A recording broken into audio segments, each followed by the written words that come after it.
জনগণরা কিভাবে Peter হাসকে accept করছিলাম, Peter হাসের মুভমেন্টটাকে কীভাবে অ্যাকসেপ্ট করছিলাম, এটার কারণ হলো ক্ষমতাসীন সরকার যেভাবে যা করতেছিল তখন মনে হইতেছে যে পিটার হাস আমাদের কাছে একটা আশীর্বাদ হয়ে আসছে, মানে আমেরিকান ব্লকটা এরকম আমাদের কাছে তখন মনে হইতো। টকশোতে আমরা সবাই দেখছি পিটার হাস, আবার সরকার পক্ষের যারা ছিল তারা আবার পিটার হাসের দাওয়াত দিয়ে হাঁসের মাংসও খাইতে দিচ্ছে।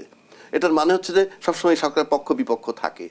এখন এই যে খুশি হওয়া, আজকে মনে করেন নাহিদ ইসলাম এই মুহূর্তে একজন পলিটিশিয়ান, সে জানছে, বলতেছেন যে পদত্যাগের বিষয়টা নাহিদ জানলো কিভাবে, সেখানেই প্রশ্ন। জানলো কিভাবে?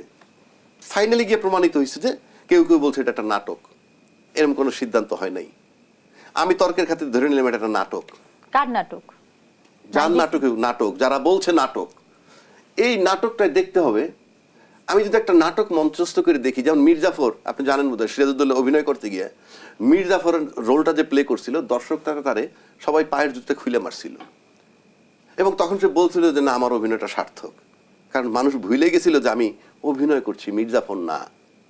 তো বিষয়টা হচ্ছে এই যে অনেকের টনক নড়ছে যে সব কথা যদি সে ওপেন করে এবং যদি সে পদত্যাগ করে তাহলে রেজাল্টটা কি হবে। ইউনূস সাহেবের অনেক অপশন আছে, আমি আপনাকে আশ্বস্ত করছি। আপনি বলছিলেন অনেকের টনক নড়েছে, টনক আসলে কাদের নড়লো? বলছি টনক নড়ছে, উনি নিশ্চিত মোটামুটি উনি চলে যাবেন, নির্বাচন দিয়ে যাক না দিয়ে যাক সেটা ভিন্ন কথা, উনি চলে যাবেন আমি ব্যক্তিগতভাবে নিশ্চিত।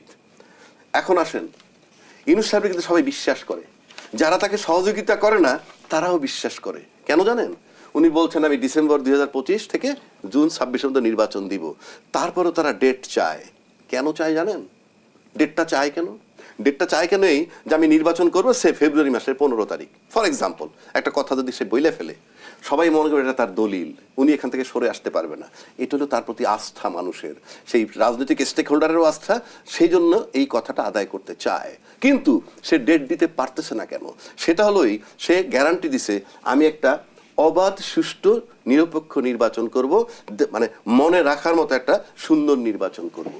সেই নির্বাচনের পরিবেশ যদি না আসে উনি ব্লেম নিবে না। উনি যদি পরিবেশ সৃষ্টি করার আসলে দায়টা কার? হ্যাঁ, পরিবেশ সৃষ্টি করার দায় সরকারের, কিন্তু তাকে সহযোগিতা করতে হবে সরকারের গোলামগুলোর।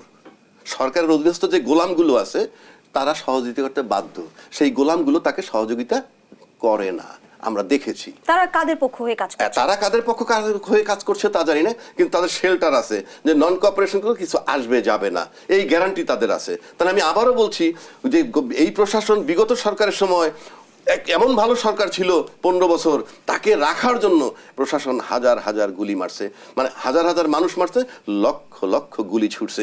কারণ কি? সরকারটা এত ভালো ছিল, তাকে রাখতে হবে, নৈতিক দায়িত্ব ছিল এই প্রশাসনের। আর এই সরকারের এত বেশি কোঅপারেট করছে, 10 মাসে পাগল হয়ে গেছে। বিগত সরকারটা ছিল প্রশাসনের 17 লক্ষ লোকের সরকার, আর এই সরকার হলো জনগণের সরকার, জনগণ সবাই বসাইছে। জনগণের সরকার যখন হয় তখন প্রজাতন্ত্রের চাকরের জন্য সেটা দুর্ভাগ্যজনক হয়। সুতরাং naturally he is non cooperated by the servant of the state. ও যতই মুখে বলুক না কেন, আমরা অতীতের বিভিন্ন সময় এদেশের সামরিক শাসন দেখছি, 111 দেখছি, এই একই আর্মি বা একই প্রশাসন, সেখানে কাজ হয়, এখানে কাজ হচ্ছে না। কেন হচ্ছে না? ইউনূস সরকার ব্যর্থ। আরে আমার কোনো অর্গান যদি কাজ না করে, উনি ইউনূস সাহেব চলে যাবে, আপনি লিখে রাখেন চলে যাবে, নির্বাচন প্রয়োজন, এবং সেইটাকে তারা ভয় পাচ্ছে। যদি কোনো কারণে ইউনূস সাহেব একটা সময়ে বলে এই কারণে আমাকে এইভাবে বাধাগ্রস্ত হয়েছি, আমি বিগত এতদিন আমি কোনো কাজ করতে পারি নাই, আমি সুষ্ঠু নির্বাচন দিতে পারবো না, চলে যাই, তখন মাঠে মারা যাবে যারা নির্বাচন করলেই ক্ষমতায় আসবে, তারা খুবই দুশ্চিন্তায় পড়ছে। এই জন্য একটা ওয়ার্ড, মানে তারিক তার কাছে কেন চায়? He is a man of words, এই দিক থেকে তাকে বিশ্বাস করে এখনো, এই জন্য বারবার চাপ দিচ্ছে এর জন্য, এই নির্বাচনের জন্য। ধন্যবাদ জানাচ্ছি অ্যাডভোকেট আবু হিন্দ রাজাকে।